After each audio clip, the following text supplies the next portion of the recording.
Good morning, good afternoon, or good evening, wherever you're joining us from around the world. Welcome to Web3 Warriors, episode 99, featuring Crux and Stonez the Organic, co-founders of Forbidden Fruit and two amazingly talented artists with works of art, both music and artwork, traditional art on the blockchain, and amazing, really just been in the space since 2021 when I started. Crux and Stonez, how you doing? Welcome to the show. Thanks for joining. Feeling great. Happy to be here. Thank you for having us. Awesome. Yeah, And I know you said feeling you're all good. smoothied up. Yes, sir. How you doing, Stonez? Good, feeling good. Thank you for having us. Yeah, smoothied up, ready to get to it. Ready to talk some Web3. Awesome. Thank you for joining. And we did connect at NFT.NYC most recently, which was really cool to be able to connect in person. But I've been following both of you since 2021 and really just impressed by all the art. I love the way you kind of mash up the music with the artwork and the live experiences and hosting spaces. So it was really cool to see you perform Crux live with Creatress. You know, blending the VR with the music and the performance art was really, really something to behold. So I'm grateful to be able to have this time to really hear a little bit more about your stories and what you're working on, and talk about Web3 and NFTs and all that fun stuff. So again, thank you everyone for joining the Web3 Warriors podcast. My name is David Krome. I go by Krome in the metaverse, and today we're going to be looking at the topic of music on the blockchain, but also creating immersive experiences, because a lot of what the technology provides, a lot of what Web3 brings in the metaverse, on the blockchain, is the ability to actually create more immersive experiences with a community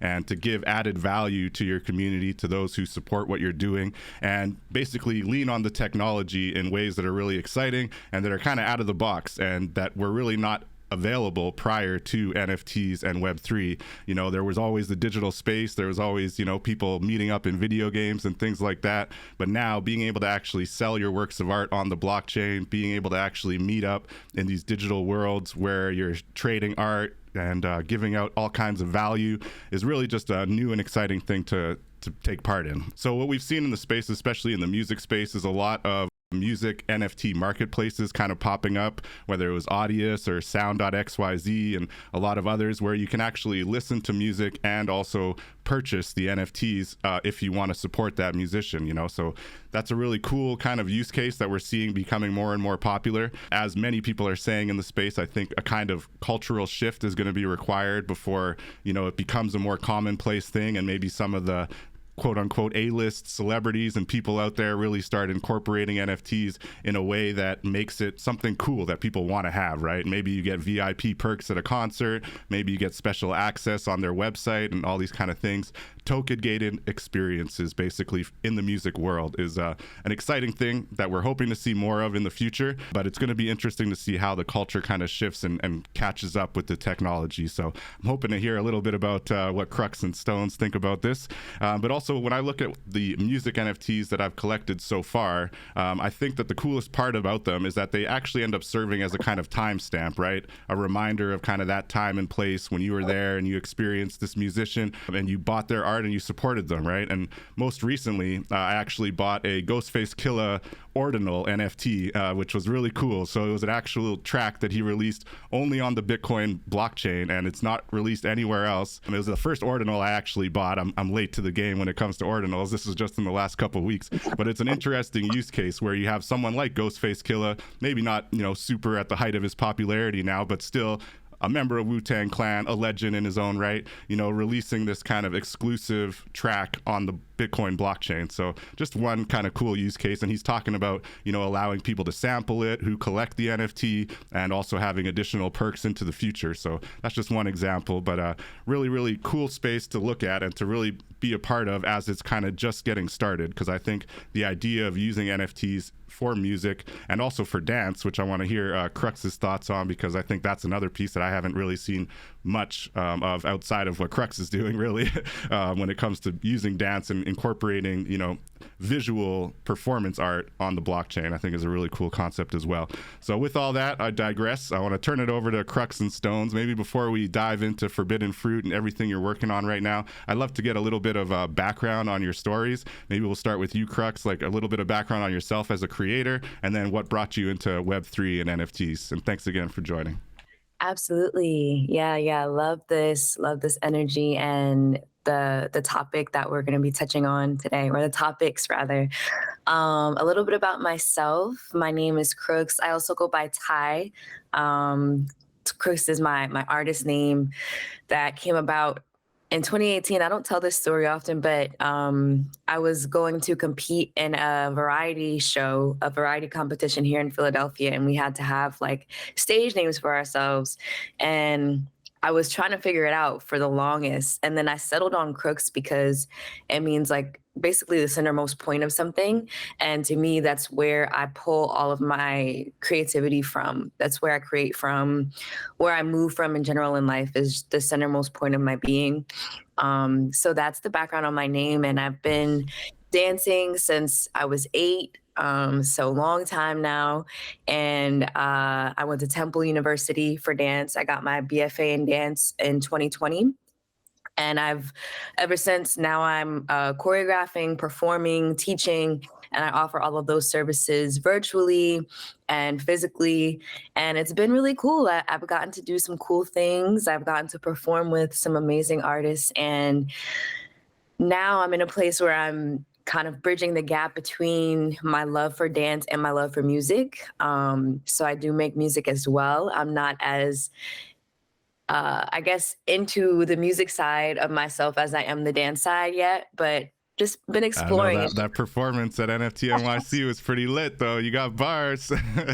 Maybe you're just getting started, right? Yeah, for sure. Thank you. Yeah, I've just been giving myself that permission to explore all my creative interests and just the urges that I have to follow certain creative paths. So Nice. And looking at the Web3 piece and the NFTs, what kind of brought you into the blockchain conversation, and how are you kind of navigating that? Yeah, well, Stonez actually got me into the Web3 and blockchain scene.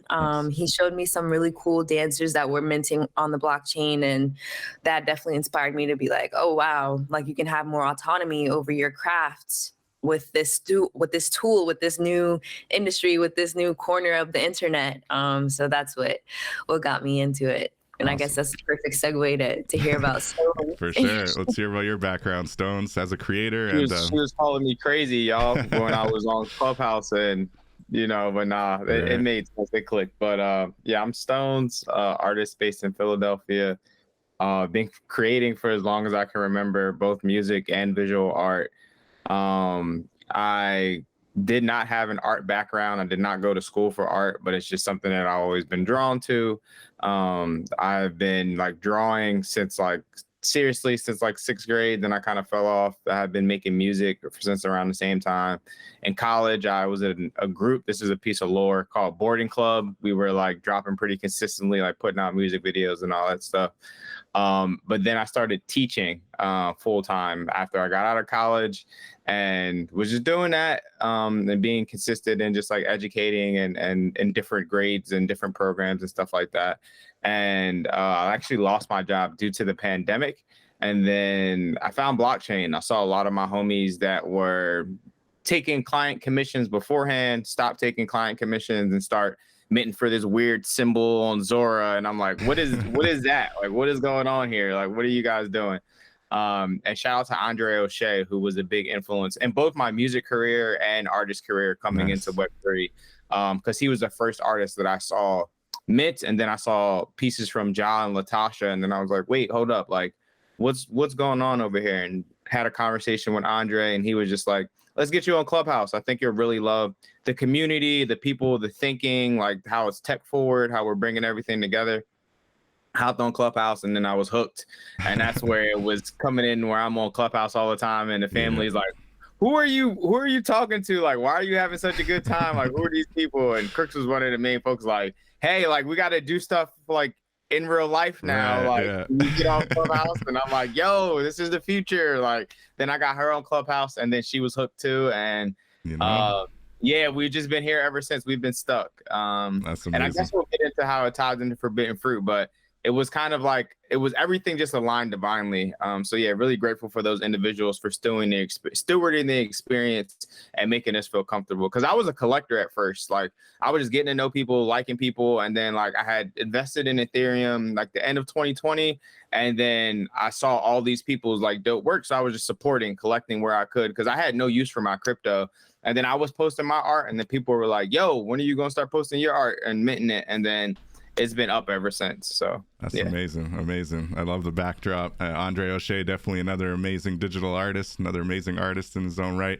And yeah, you know, that Clubhouse class of 2021 was definitely something special. As you know, there was the whole kind of COVID thing happening, so everyone's hunkered down, and then the technology was just genuinely mind-blowing for those of us who really kind of got hooked, right? And then seeing people have success, and like you, I'm still pretty much a collector. You know, I'm trying to put some more photography and things like that out there, but just from the space of being able to support people so easily through peer-to-peer and the global kind of community as well. Like I was buying 3D masks from Kofi in Ghana and supporting people in different corners of the world, you know, and just seeing the way that that reverberates into their community is definitely been amazing. And yeah, hopefully we recapture some of that 2021 energy in the months and years to come, but maybe it was just a special time and place that you can't really duplicate. I don't know. So I did mention that we kind of connected at NFT.NYC. I was just curious about your thoughts on that. Maybe we'll start Crux with you because I know you performed there. What did you think about NFT.NYC, and what was kind of the value that you kind of pulled out of it? NFT.NYC was cool. It's always for me, the satellite events are always the best place, the best opportunity to really connect with folks, especially for artists who, you know, don't have a lot of money like to put out for a conference ticket. Those satellite events are really like you're in to being able to still connect with the individuals that are in the town, in the area for the conference. And it's always just perfect for like boosting your career in a way that you've now extended your network. You've now maybe had your art in a gallery or had a chance to perform. So these are like things that you can put on your resume and really like find your groove as an artist. Like, man, I want to continue doing this. I want to be able to do this in different states.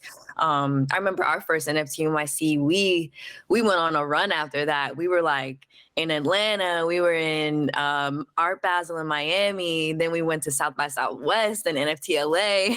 I don't know how pricey, You're hopping all over the place. Yeah, for real. ETH was like, almost at 4K, so it wasn't that bad. There you go. Yeah, it was good times, but it was awesome this year. I'm so grateful for that opportunity that I had to perform with Creatress and Eunice. I guess a little bit of background on that. Creatress is the artist when it comes to shooting your shot. She's always shooting her shot, and she's always looking to bring her community, her fellow creatives up with her when she's shooting those shots. So yeah, it was just known that I would be down to perform with her. So she applied to the conference and got accepted, then asked me if I would be available to join, and Eunice as well. So together, Creatress was doing VR. I was vocalizing and dancing, and Eunice was on the ones and twos DJing, and she also performed a song of her own at the end. So it was a really powerful coming together of three women in Web3 that have been doing great things and brought it to the IRL, which was amazing. It was powerful. As I was there live and lucky enough to experience it, it definitely was amazing. And that I think you shared that it was your first time kind of doing the lyrics live, you know, performing live on that front. You do a lot of dancing, but first time singing and rapping, right? Yep, indeed. Nice. That's amazing. That's amazing. And what about you, Stonez? What are your thoughts on NFT.NYC and, you know, being able to connect with people in the real life, in the physical? Yeah, very similar to Crux's sentiments as far as like the conference is great, and I think it's a signal to like bring people together. And whenever we can come together in the same city, there's so many opportunities that grow from that. Like this year, we had the opportunity to curate art at the World Trade Center, which was great, and able to provide a platform for almost 150 artists, which was like, yeah, it was great. We had a lot of messages of people saying that they had never had their work shown in New York. Some were about to give up. Some were like, had never been curated before. And it was just like always good to have those types of messages to inspire you to keep moving forward. But yeah, I love seeing the homies from the URL, IRL. It gives me a special spark of energy and motivation to just like keep pushing forward and keep creating and doing the things. You know, and sometimes everybody loves coming to New York. So it's like you may see other homies like one off throughout the year or at other things or whatever, but you get to see like everybody at NFT.NYC. So it's always a good time. I think we should pick another city that's a little less expensive, but yeah, it's always a good time. It's a little wild, but I mean, Miami's still pretty pricey too. I like going down there for Art Basel. At least the but weather is nice. We got the weather on in New York this year. That was brutal. The weather was brutal. Yeah, for sure. Getting caught in those rainstorms. Oh my gosh. I think I was down with something for like a week or two after as well. I was recovering. All good though. All good. So I want to turn things over to kind of the NFT projects and what you're working on. Is there, before we get into the forbidden fruit, I know you've both kind of dropped NFTs this year, I believe. So maybe Stonez, I'll turn it over to you first because I was looking at this Caesar drop. It's very cool, very artistic music video, as well as the music itself is really dope. What's your vision for this, and how are you kind of navigating the minting of NFTs in 2024? I think that may be the only NFT I've minted in 2024. We've really been heads down trying to cultivate and build forbidden fruit, but I want to give a shout out to Optimism and the We Heart the Art contest, because that was one thing that, you know, how the market can be up, the market can be down, but it was one thing that I feel like motivated a lot of artists to get back on chain and to experiment and to do things that they haven't done before. So bring it back to Caesar. That was a video that had been sitting on for about a year and some change. I recorded the song a little bit ago. It was actually my Genesis on Sound XYZ, I believe. It was the first song I minted on Sound. Nice. Yeah, and then I had already had the music video done. And thank you for like doubling down on the artistic vision, because it was something that I spent a lot of time just like pondering and like, how can I include like dance? If you've like seen it, like Crux is in there and her friend Julia, and just kind of take it to the next level and like tell a story of like love and loss. And I think I accomplished that with the video. And yeah, I submitted it to We Heart the Art contest as under the music category, I believe. Didn't win, but got a lot of love for the video and just like the approach to it. So it's inspired me to like get back into creating music videos and putting them on chain and just doing all the things. But yeah, the mint itself on Sound XYZ sold out, so I was happy about that. And right now it's an open edition on Zora, so if people are drawn to it and still want to collect it, they can. And I think that people have a lot of high expectations for music and music videos in general, but the one thing I love about Web3 and blockchain is for like a smaller artist, if you hadn't had an opportunity to make a profit off of your music or music video, this is a way to at least get some type of funding back, and then you can take that and apply it into promotion for when you really want to drop it. Like, that's how I think about it. No doubt. So yeah, that's how I'm approaching this, and I haven't even put it on YouTube yet, and I think when I do that, I'm going to take some of these funds to do a promotional run with it. Seriously. Yeah, push it a little bit more. No, it's amazing. It's amazing. And I definitely, the artistic vibe comes through. It's deep. It's got like layers to it for sure. I really, really appreciate it. And that's cool that you mentioned the We Heart the Art initiative by Optimism. Do you think that like these blockchains kind of taking that initiative to really encourage people to mint on their blockchain? Obviously, they have their reasons. They want more activity, right, on their chain. But on the flip side, if they're doing it with the right intentions and they're really able to promote, like you said, people saw your music video that maybe would not have seen it otherwise. How important do you think that kind of outreach is, whether it's from blockchains or from marketplaces, kind of doing that initiative to really highlight artists in the space?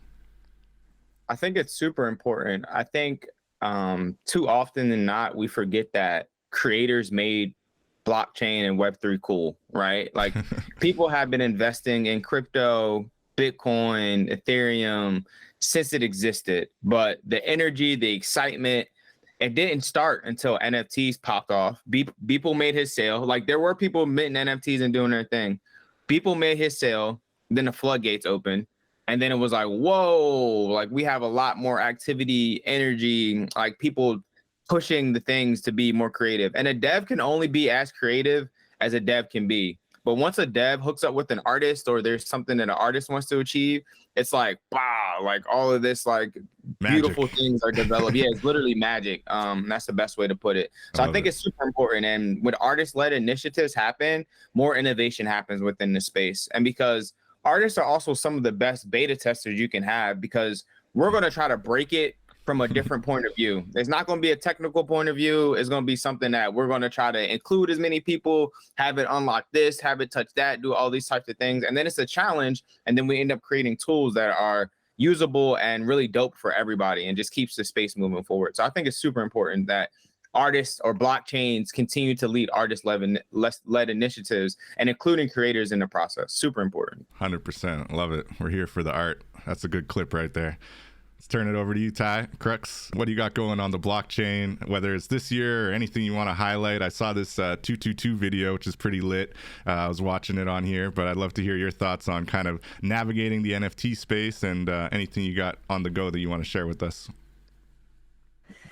Yeah, I definitely agree with Stonez about We Heart the Art, the contest being a very pivotal, energetic offering for artists, an opportunity for artists in Web3, because I had not minted in so long before that contest happened, and I didn't even get to apply to it actually. But just seeing all of the friends, the homies apply, and seeing how much buzz it was getting and how many applicants they received was just really amazing. And it felt like old times again. Like it felt like, oh, Web3 is popping again. Like, because for like a year, everybody was just like, everything was weird. It was just like a big question mark. And you saw a lot of people go, you saw a lot of people come. And now it's just like, okay, maybe we have what we had once before back again, and in a new and improved way. So for myself, I think the last time, well, what I minted this year was actually for a foundation dance world.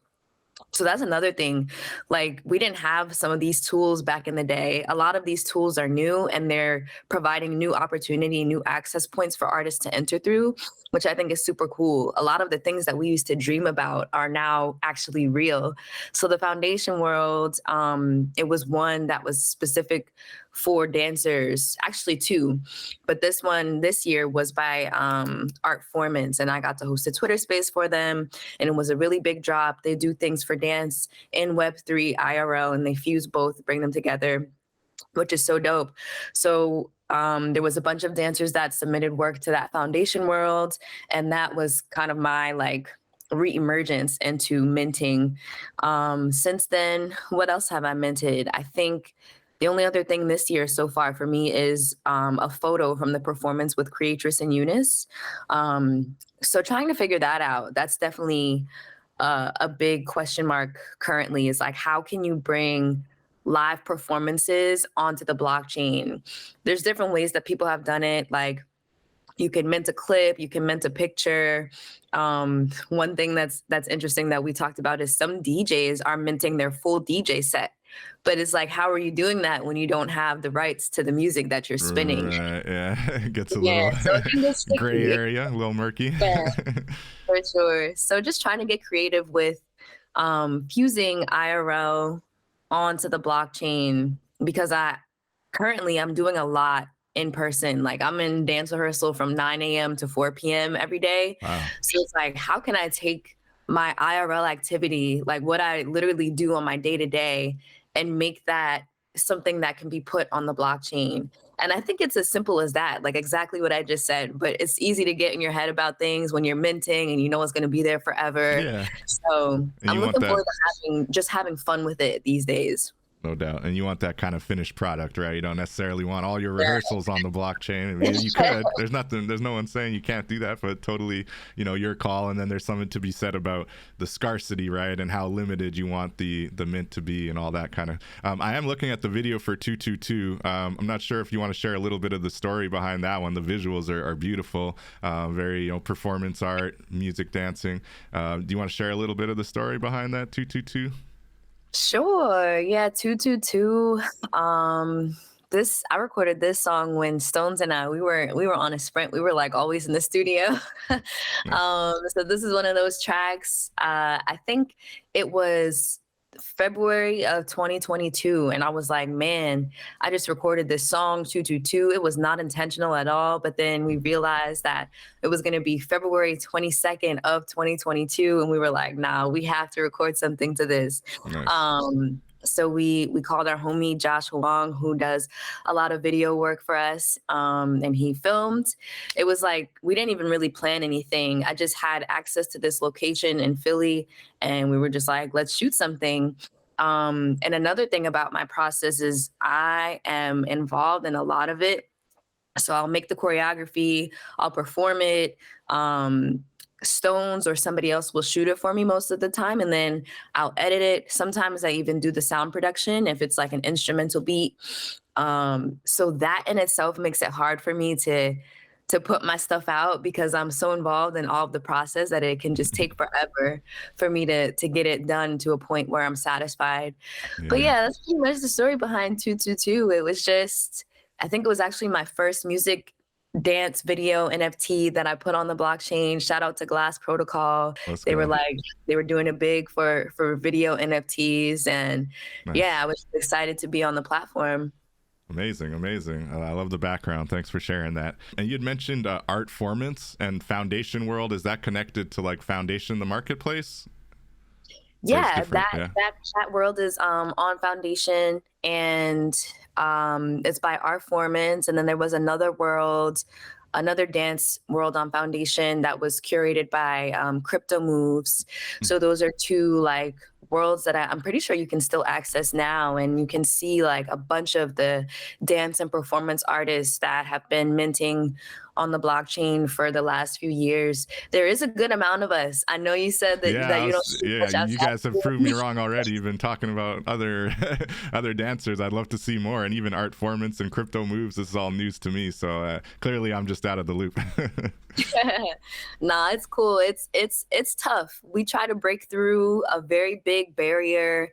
I don't know what it is, but when it comes to dance, like people just don't really receive it. So been trying to figure out how to like word it or like promote it and advertise it in a way where it kind of breaks through that feels like we're screaming into the black a lot of the time. So yeah, it's tough, interesting because it's so visual too. So it would be kind of natural. You would think it would be more in demand, but I hear what you're saying. It's I think the art and the meme coins and the PFPs and all that, and then even music, and then it looks like dance almost looks like a subgenre of music kind of to some people maybe. Yeah, but sure. It's very interesting, and I love it. 222. I'm a big fan of the numerology as well. So thanks for sharing again.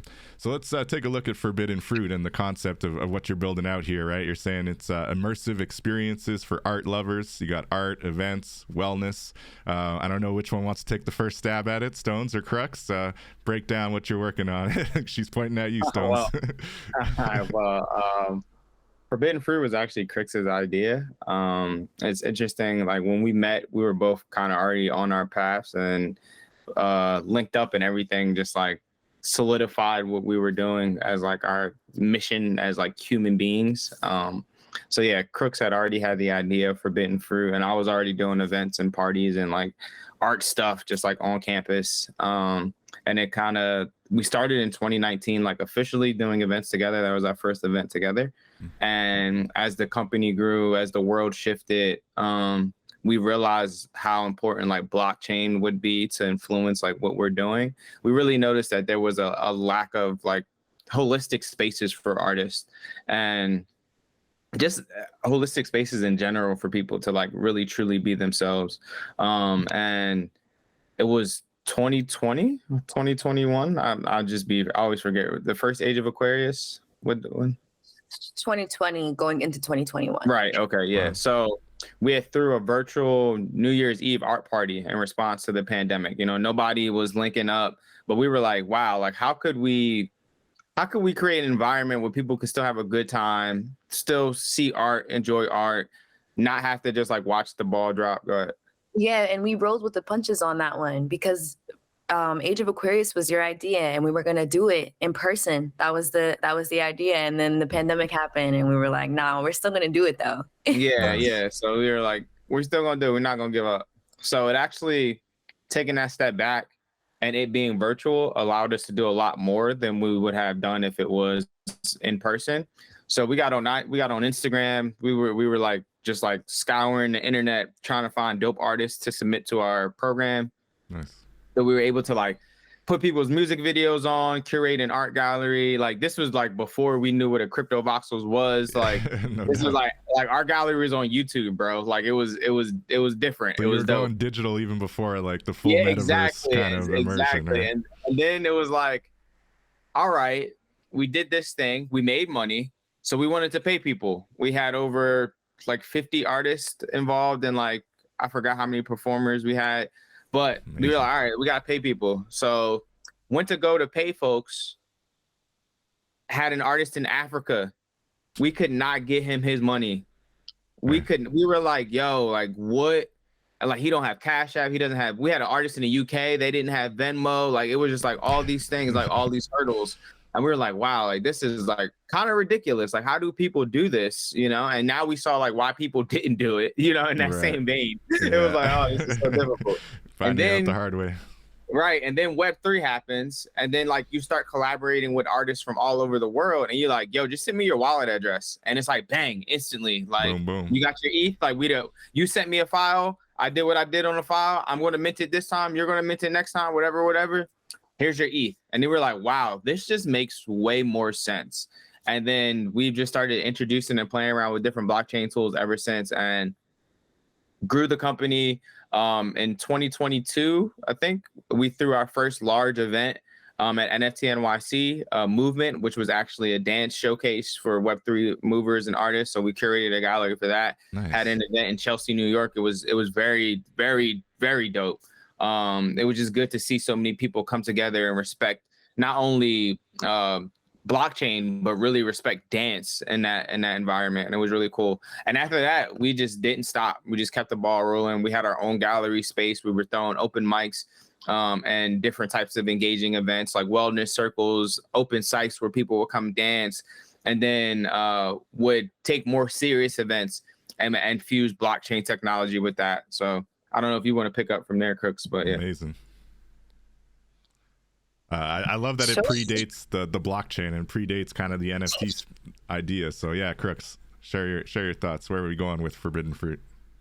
Yeah, I mean, Stones, you hit a bunch of everything, really. I guess now where we are, like we officially established in 2022. So since then, we've been in this like startup phase. So really just trying to get the company to a secure place financially. And then outside of that, just building our different products and services that we want to offer to artists and art lovers, or even to companies or folks that aren't art centered, but kind of want to figure out how to be more creative or how to infuse wellness into their lives. So right now we are more so hosting virtual events. We don't have an IRL venue anymore, which has been cool though. We had a really cool space this week on Abundance Mindset. And we just realized that when that venue door closed, it kind of opened a new door for us to be able to take the company on the go. So being able to do things like curate in NYC at the World Trade Center, like we don't need a venue. Like we're doing all of these amazing things and we don't have to pay rent every month. So that's been amazing. cool. And just really taking advantage of the virtual aspect of things, like being able to reach people all over the world with the click of a button, with the touch of a screen. So we host weekly virtual roundtables or Twitter spaces. We say both just to reach all demographics. People don't really know what a Twitter space is. The virtual roundtable, I like it. Yep. So every Wednesday we host Brain Food, which is our new multimedia blog series.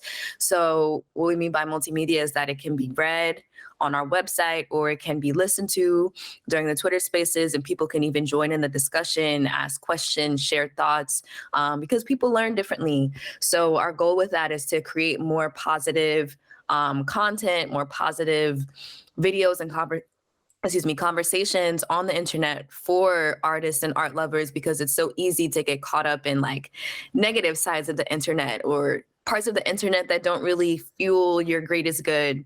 So yep, Yeah, that's for sure. that's every Wednesday. Putting it lightly. What was that? I said that's putting it lightly. You know, I feel like the internet can distract you to, you know, negative things fairly quickly, unfortunately. Especially these days, everyone's looking for the culture war or something. I love it.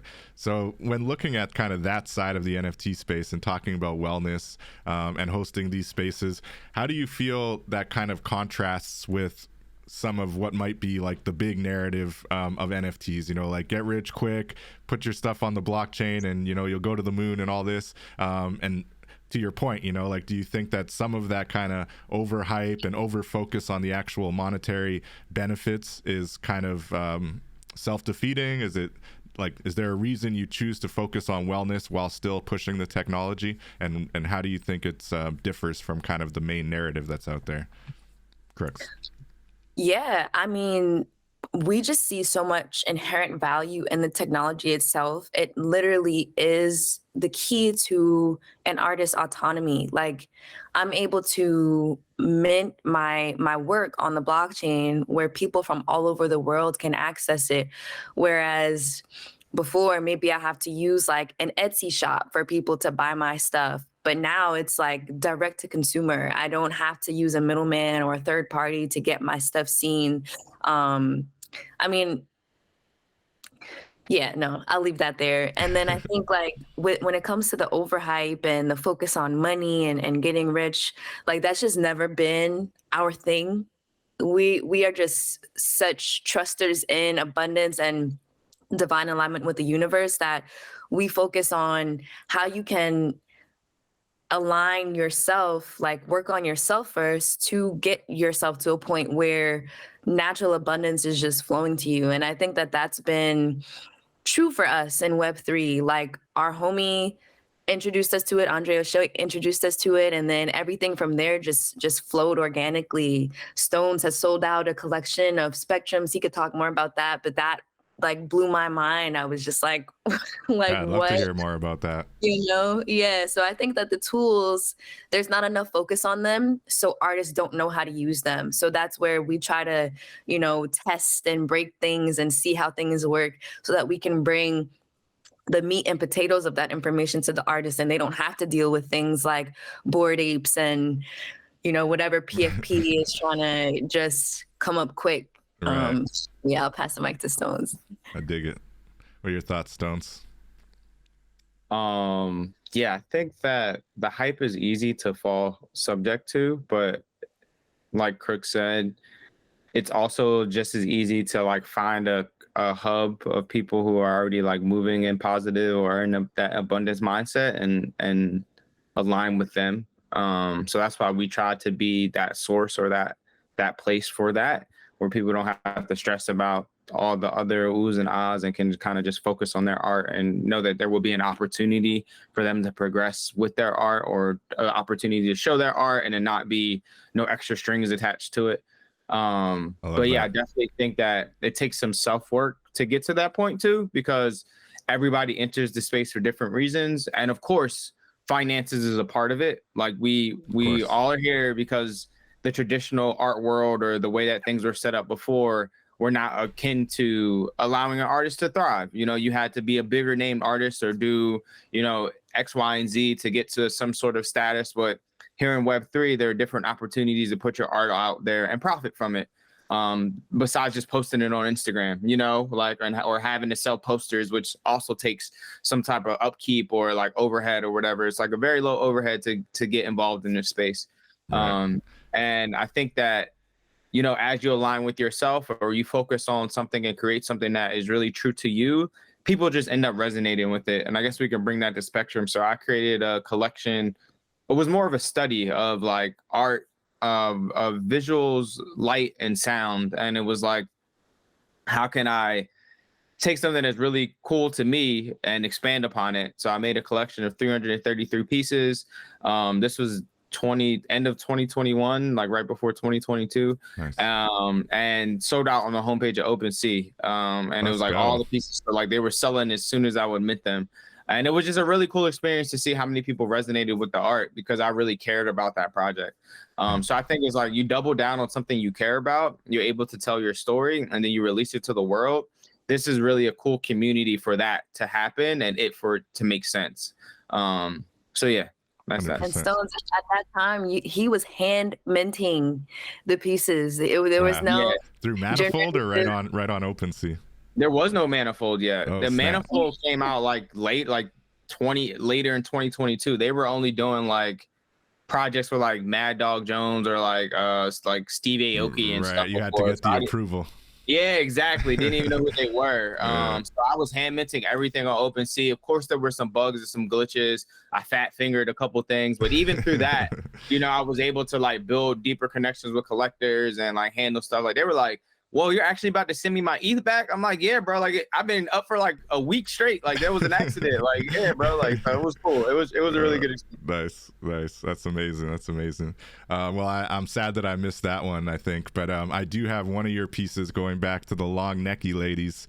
Tiffany and Fuchsia is one of the pieces I got by Stonez, and I love looking at it. I love the color and the vibe, and I also am a big fan of the long necky ladies, of course. I'd love to just hear your thoughts on that, because I believe you told me when we were at NFT.NYC that you actually used the proceeds from selling these art pieces to help your community, I believe, or some school kids. So I'd love to hear a little bit of a story on that, and I just wanted to highlight the piece of art because it was a really cool, how they call it, derivative, right, of the long necky lady collection. So would love to just hear kind of what you did with that art collection and anything you want to share about it.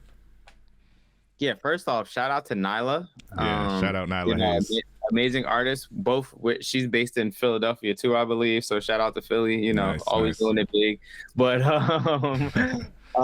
also shout out to Nyla for making the project, be able to make derivatives. Not every PFP project allows you to make derivatives. So once she made that announcement, I was like, all right, cool. Let me start making some derivatives. And then I collaborated with Andre on a few derivatives, like where I would make the art and then he would make like a cool scene for it. And then I was like making my own and all that type of stuff. And as it hit me, I'm like, yo, it's like, I think it was like July or August. I'm like, it would be cool. Like these derivatives are doing well. Nyla's also like, she was like younger at the age. And I'm just like, it would be cool to connect the two and like do a backpack drive. So I called it Project 100, and I was able to fill 100 backpacks with school supplies for children in the Philadelphia and like South Jersey area. And it was really dope because once I made this announcement, I had people match my donations. So like whatever I made off of the project, I think it was Gabe Weiss, Taylor, and I felt like there was one other person. I would have to check the tweets, and forgive me if you're watching this and then you're like, Stonez forgot me. But I think it was Nyla too. I think Nyla matched the donations as well. Yeah. And I'm so grateful for Gabe because I had a call with him at the time. I'm like, bro, I was about to just do this thing, and now like the money tripled. Like, what am I supposed to do? He's like, bro, keep it to 100 backpacks. Because then if you go over 100, you're going to be stuck with all these backpacks. Like, what are you going to do? So I was able to just make the backpacks really cool and just like put a lot of cool supplies in it, like pencil cases, like color pencils, notebooks, like all that type of thing.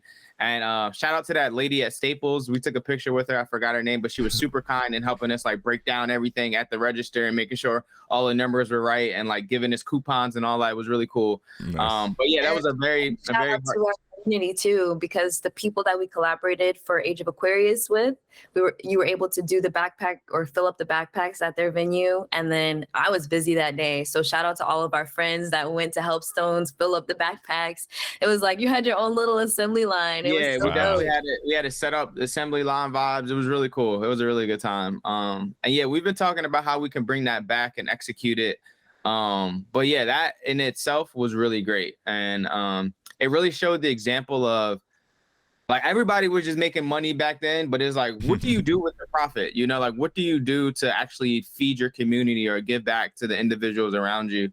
And it was cool because I was able to partner with a YMCA in distributing some of the backpacks, a local organization like Kensington to give them some of the backpacks, then like deliver them some myself. It was really good. It was a really good experience.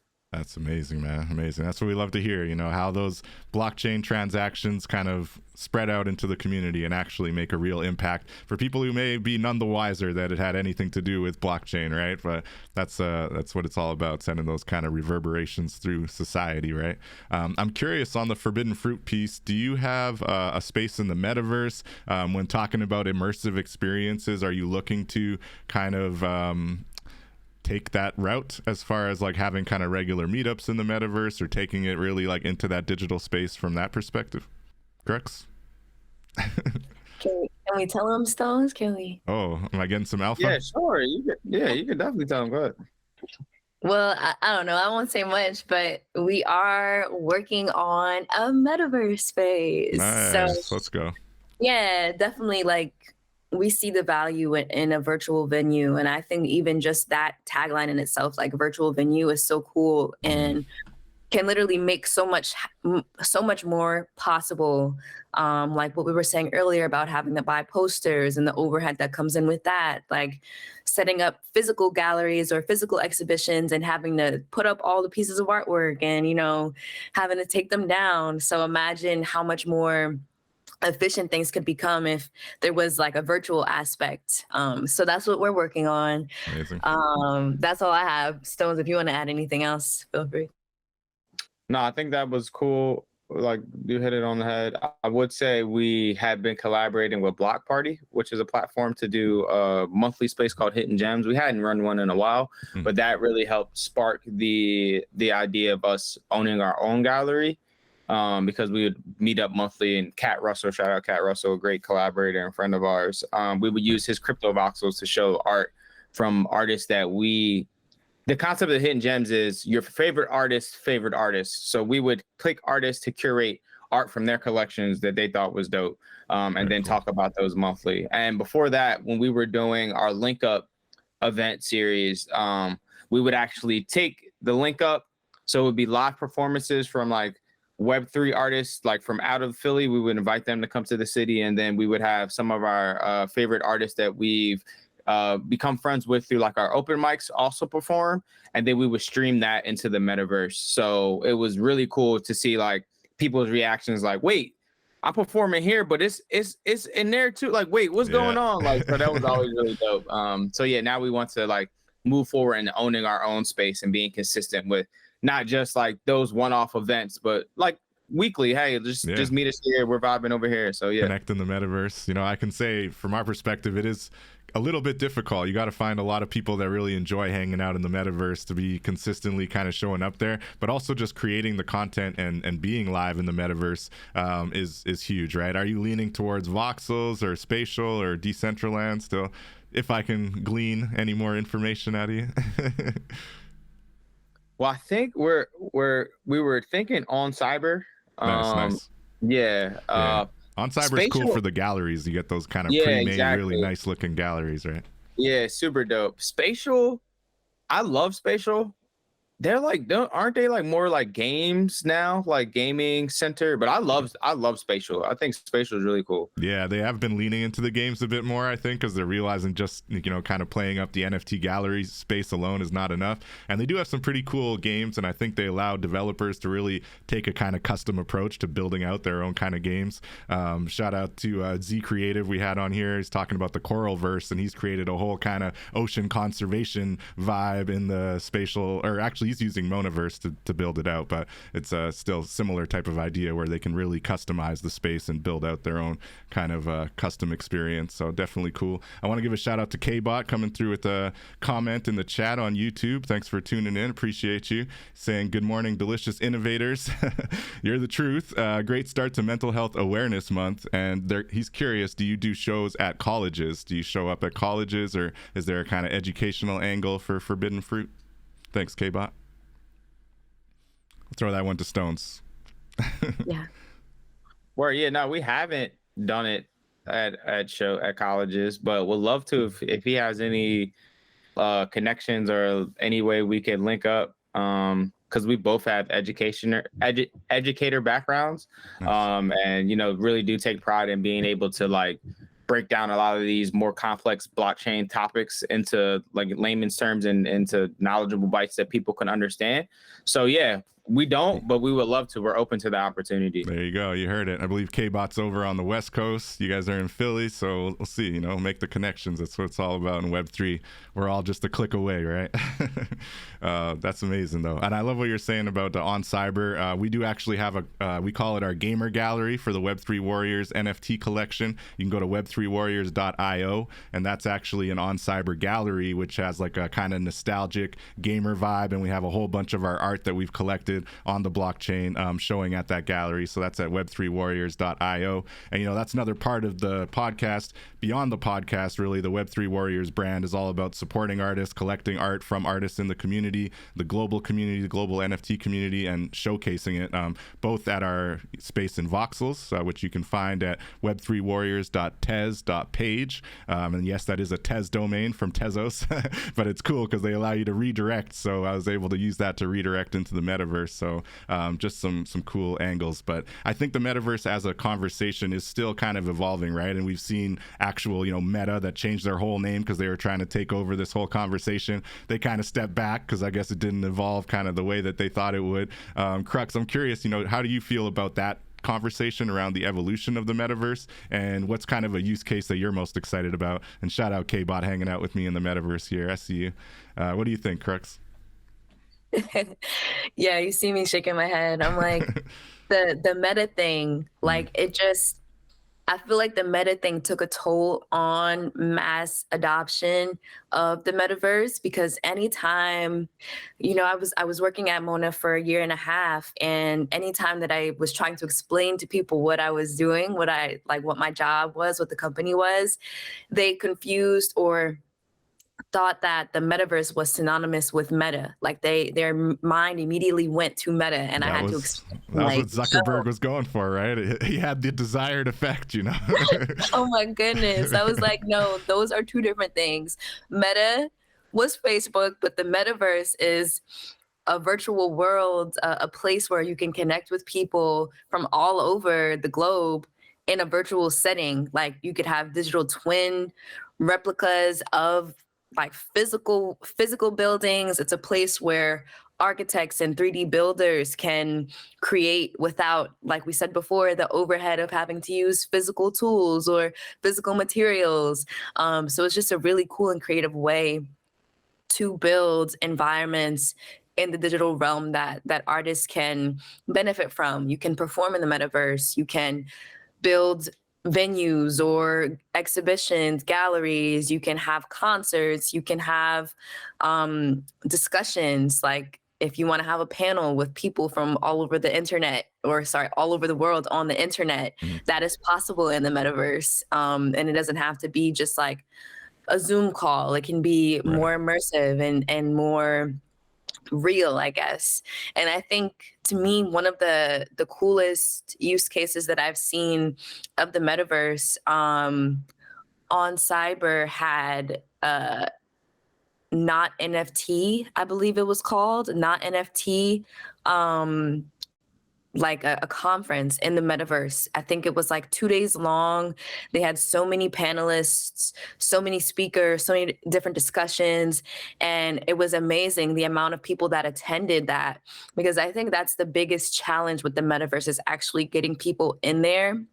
There's really innovative things being done, but then the event to like attendee ratio is just not there yet. I don't know what it's going to take. I don't know what it's going to take, but they did a really good job at having a good turnout, having a plan that was engaging enough or exciting enough that people actually wanted to attend. And that is like the one thing that I refer back to whenever I'm like planning something that may or may not have a metaverse aspect to it. It's like, how did they do it? That awesome. Yeah. That's why being involved with those events is good though, right? Because it shows you kind of best practices. And when I look at On Cyber and what they've been able to do, one thing is they were definitely early to the out of the box NFT gallery conversation, right? Like basically in those initial like early days of 2021, I remember hearing On Cyber really kind of playing up the NFT gallery angle and just how easy it was. Like I remember my first like 10 NFTs that I collected, I jumped into On Cyber and I was able to pull everything right into the gallery there, and it was just so simple. And I was like, yes, already I can show off my art in the metaverse, you know? So I think that they were so early and they did a good job of kind of being in those clubhouse rooms, talking to the people that were really kind of engaged and excited about it. That's likely how they were able to pull those kind of numbers, right? But to your point, I think, like you say, it's kind of just slow and steady, right? The metaverse is growing. It's the clear use cases there. I didn't know that you'd worked at Mona, so that's really cool. You had that kind of experience kind of on the front lines. So you would say it's just kind of slow and steady. We're getting there in due time kind of thing? Yeah, I think so. I definitely think so. I think that just the language that is used when describing the metaverse or the things that are happening in there needs to be figured out. And also accessibility. Like not everybody has a super strong computer that can take what the metaverse puts out. And that's what Voxels is nice for, right? Voxels, at least you can jump in on your phone. It's real simple. Exactly. Definitely. Stonez, what are your thoughts on the metaverse and its evolution right now? Yeah, I definitely think it's going to take more time, but I honestly think it's going to be like a Ready Player Me world, you know, maybe not our generation, but the next generation. That's the vision. Yeah, where people are just going to be used to linking up in the metaverse and in these like digital environments and playgrounds. People already do it, but it's also you have to give people a good enough reason to. And I think, like Ty said, the Not NFT conference that was put on, it gave people a reason to. Like you even said it, it's like hard to do it like on a daily basis, but like if you give people a good enough reason or like activation that is different or enticing, or you're giving something away, I think it will definitely encourage more people to experiment and explore, and then they'll see the benefit of it. But yeah, it just takes time. It just takes time. And then also, like Crux hit the nail on the head. A lot of these things are not accessible, like from the tech standpoint. Like not everybody has like the best Mac or a PC that can handle some of these things. So they might get in, it might slow their computer down. They're like, I don't want to deal with this. So as the tech becomes more friendly, as people develop mobile apps for it, I think that'll definitely be enticing. I think that's one cool thing about On Cyber is that like, you can hop on it from your phone, you know, like you could walk around from your phone. And that's one thing that we've thought about is like, it's cool to have like the biggest, coolest, dopest, all these things. But like, if I'm introducing this to a person that has not had an interaction with the metaverse, I don't want to overstimulate them, right? I want to give them something where they can be like entertained, but not also like overwhelmed. So it's like, how can you create an environment where people are like, oh, yo, this is cool, this is dope, and it's not like, oh wait, what is going on here? You guys are going crazy. So you got to find that balance, you know. But yeah, I think as things develop, like people will get it and they'll understand, and they'll be, you know, hyped to spin up their own environments and hang out with friends and all that type of stuff. Because it's a vibe. And also, I just checked out the Web3 Warriors on Cyber. It was really cool. I like that. That seems like a chill hangout spot. Yeah, it is super chill. And I'd love to, like you said, like get kind of actual hangout time and like reason to hang out there and check out the art. And what other thing is cool about it, right, is any NFT that's on the wall that happens to be listed, people can actually engage with it, go there and buy it, right? So it's like it actually has a real marketing impact as well, which I think is still kind of being slept on. So I'm hoping that as the metaverse evolves and more people are kind of seeing the value in that digital space and that digital experience, that it grows in that direction. To your point about Ready Player Me, you know, or Ready Player One, that is the vision, but at the same time, we want to not have the whole dystopian side of real world, right? That led to that vision, you know, made everyone run into the digital world. So that's kind of no comment on that, bro. I think, no comment. Hopefully not. Hopefully we don't get there. Appreciate it, man. I really, really love this conversation. I do want to get your thoughts on specifically music NFTs and kind of the evolution of the space before we wind up here. So Stonez, maybe I'll throw it to you first. You got your Caesar music video that you dropped earlier this year, and I'm sure you're very much kind of in touch with a lot of musicians in the space and looking at kind of the music NFTs NFTs industry as it evolves. How are you feeling about it? Is there a marketplace or a use case that you're like really excited about that you see, you know, kind of working really well? And how are you navigating that kind of conversation, music NFTs? Yeah, I think it's interesting. One thing, so like the premise of music NFTs when I entered the space was like to get closer with your fan base, right? Like to provide exclusive opportunities and things to give your fans maybe an insight, some unreleased music or whatever. And there's like the common misconception of people don't trust NFTs, but then you see the music industry still adopting some of those use cases and tactics that we were very excited about, and understand that blockchain technology just makes it easy and seamless. So I think that it's going to take some time. And then I also think that people are going to build things that are going to become so frictionless that people don't even understand or know that they're interacting with blockchain. And they just got to take like the word NFT out of it, you know, and then or whatever, and still be able to build those experiences. But I'm all for like being able to create something and then like the NFT or the blockchain be able to validate your participation or your support.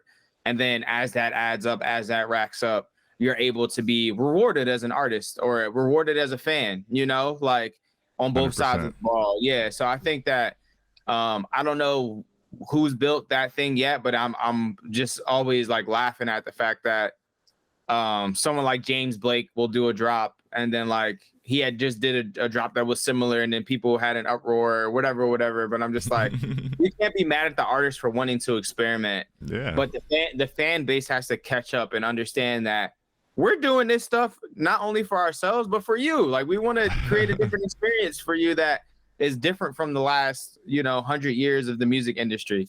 So I think it's definitely on the fan basis to just like open up their minds and not be as quick to pull out the pitchforks as soon as they don't understand something. No doubt. The thing about music is people aren't used to like paying for music. It's like you have your monthly Spotify subscription, but like once that hits your bank account, you're not really thinking about it again. And you're not thinking about like, oh, I could listen to as much music as I want. And it really doesn't change the effect of like my Spotify payment or whatever. But it's like, as you get into collecting, I think people kind of like are a little more hesitant or have like this wall built up because it's like, it's music, it's supposed to be free, like whatever. But no, it's a lot of blood, sweat, and tears that go into this craft, just like any other craft. So as artists, fan bases are able to like open up their mind and want to support in these ways, I think things will become smoother and more development and advancement will happen. But yeah, shout out to all the music platforms that are doing something, because it's a risk, but they're also being able to give us a platform to innovate and experiment on our own. So it's really dope. Yeah, it's amazing. I think you hit on a lot of important points there. And looking at the creator side of it, how much do you think it's important from a data perspective as well, right? Like when you talk about rewarding your collectors, to your point, a lot of people can just get music for free and they can even listen to the stuff you've minted usually for free as well, right? They don't have to actually hit the mint button. So it's having that collector base of people that love what you do, value what you do, and want to support you financially, clicking the mint button, and now you're got a growing database of that level of kind of commitment, right? That level of support from your fan base. How do you then turn around and kind of view that data? And is it incumbent upon you to kind of reward those people in some way, or do you feel like it's just good to have from a kind of snapshot perspective, like knowing how many supporters you have on this blockchain or that blockchain? How do you feel about that kind of data side of it from the creator perspective? I think data is super important for creators. I think all successful artists and creators take their data and know how to work it right into their favor. I think a lot of artists that do well could be doing a lot better if they were able to take their data and flip it and market it and do whatever it is and have those serious conversations when it comes to a platform or distributor or anything like that. That's just like on the creator side and career path. On the flip side is like rewarding your collectors. I think it's super dope to have like, oh, if you're my top creator or my top collector, like I can reward you with something.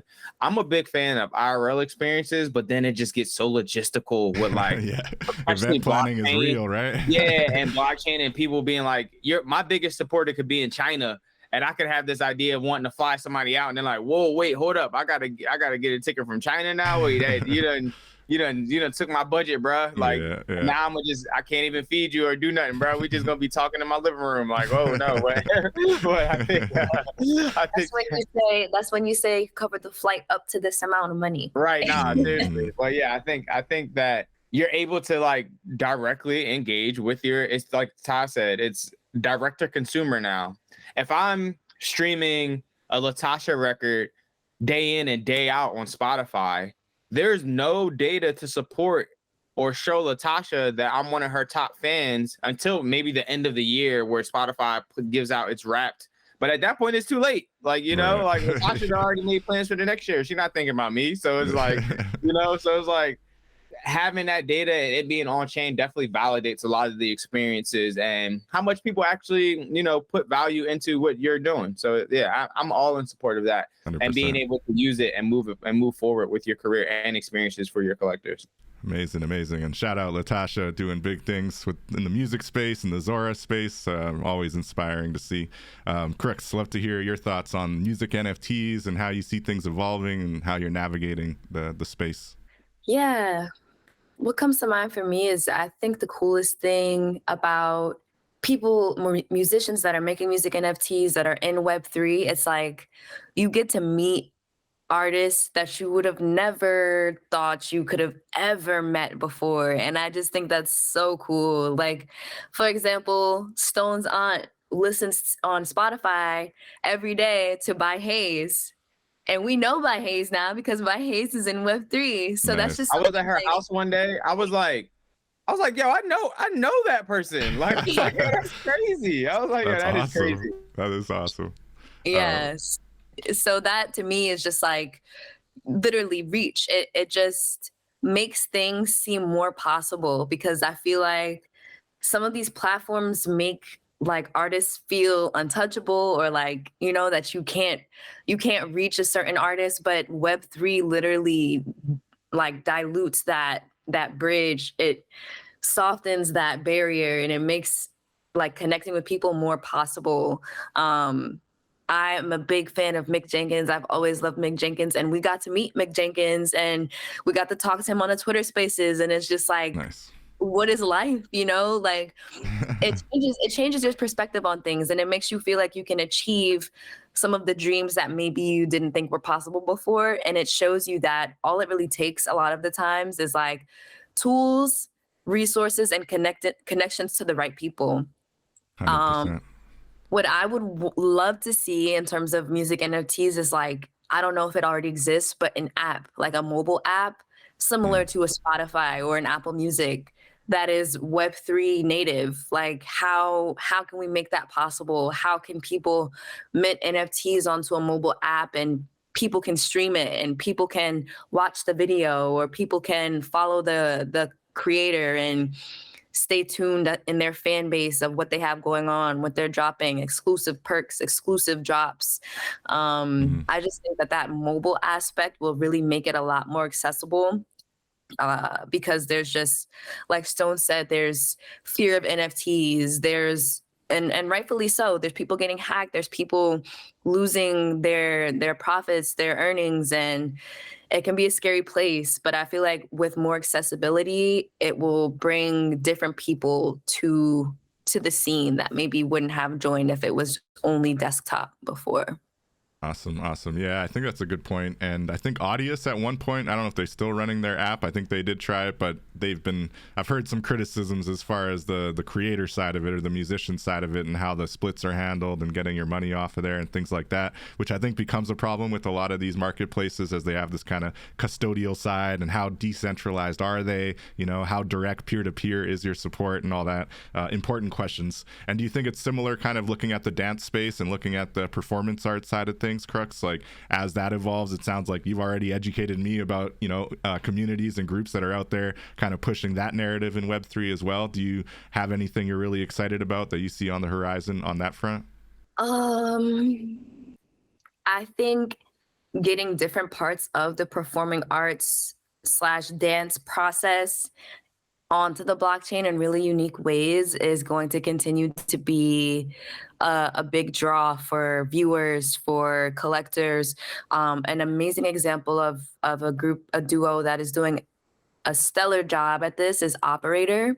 They usually they literally code their choreography. So like the choreography that they create, they turn it into code, and they mint really cool final products of that process onto the blockchain. So I definitely recommend checking them out. And yeah, I think we just have to literally, like, dancers to me are some of the most creative people in the world. And the more that we can show how creative dancers are, the more people will be like, these people are insane. Like you're making your music, you're making your choreography, you're filming yourself. Like, how are you doing all of this? Because dancers have to make do with like little resources and little funding. It's a very underfunded industry. So the things that dancers are able to create in those circumstances are like beyond imagination. Amazing, amazing. And Web3 can change that, right? So with that, I would like your permission, Stonez, to play this Caesar music video before we ride out here. Does that sound good for the people? Yes. For the recording? Yes, please. All right, appreciate it. Let's get this going, and thank you again. Also, David, thank you so much for this. It's amazing how consistent you are with Web3 Warriors. I'm like, we're episode 99. That's crazy. So congrats to you on that. Thank you. I appreciate it. You know, we're plugging away here. Next week, we're going to be talking about art on the blockchain from a really kind of high-level perspective with NFTP, who's local here in Manitoba and a big name in the space, you know, taking it from kind of that indigenous art perspective, and also talking to Marco Santini, who's got he's a New York-based artist, kind of comes from more of the traditional space, friends with Beeple apparently, and we'll be talking about kind of the art on the blockchain as a grand kind of industry and how we see things evolving and where things have been and where they're going. So appreciate that shout out, and really excited for episode 100. Let's turn it over to Caesar here. We'll say a couple more words right after, and then we'll call it a day. But appreciate your time, everybody, and let's listen to this amazing track and see some beautiful performance art here. Let's go.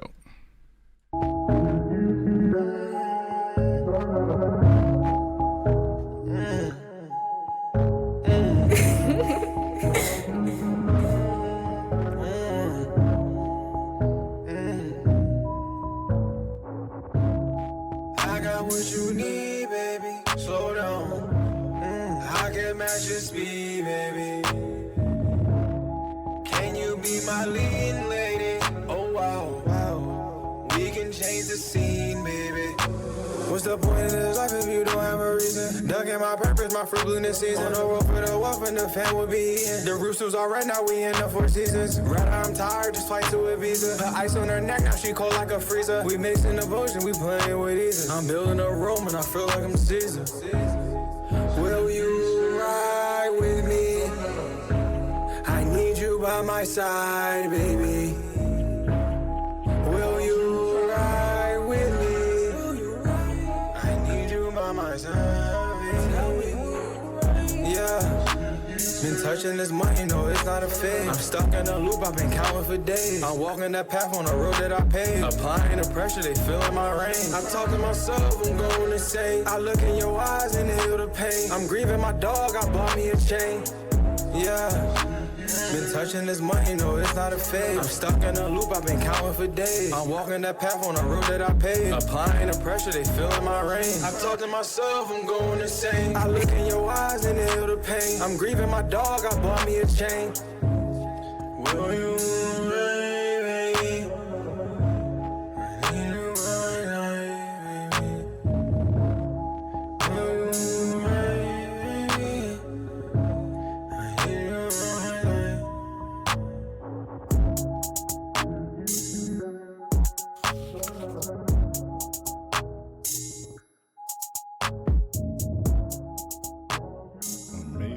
Amazing. That's a vibe, man. And I, again, really love the art on it. It's next level. Got you coming through live on the audio. Yeah, thanks for playing the video.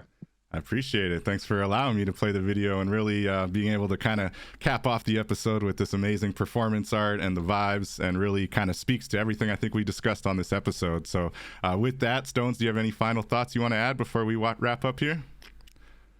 Yeah, just thank you for the opportunity again. I just want to get some shout outs. Shout out Crux for, putting Forbidden Fruit together. Wouldn't be here without her. Shout out to everybody that's been supporting us. And big shout out to like All of Us Radio and that whole fam, because they helped out a lot with the NFT.NYC opportunities. So them, Meta Betties, Britt, Eddie, Lord, those are the homies, and everybody that just supports us consistently. Oh, DR, our boy DR Smart, that's my boy. Andre, I'm just shouting out the homies. So yeah, shout out everybody that supports us and loves us, shows up. Subscribe to that Forbidden Fruit newsletter too, because we've been putting a lot of creative opportunities together for artists. So if you're based in Philadelphia, we always got different event opportunities. And if you're just an artist in general, we curate a really good list of grant opportunities. So yeah, we're always looking out for artists and trying to provide an opportunity, whether it's to show art, to make some money, to connect with other artists. We just think that's important. So yeah, definitely subscribe to the Forbidden Fruit newsletter.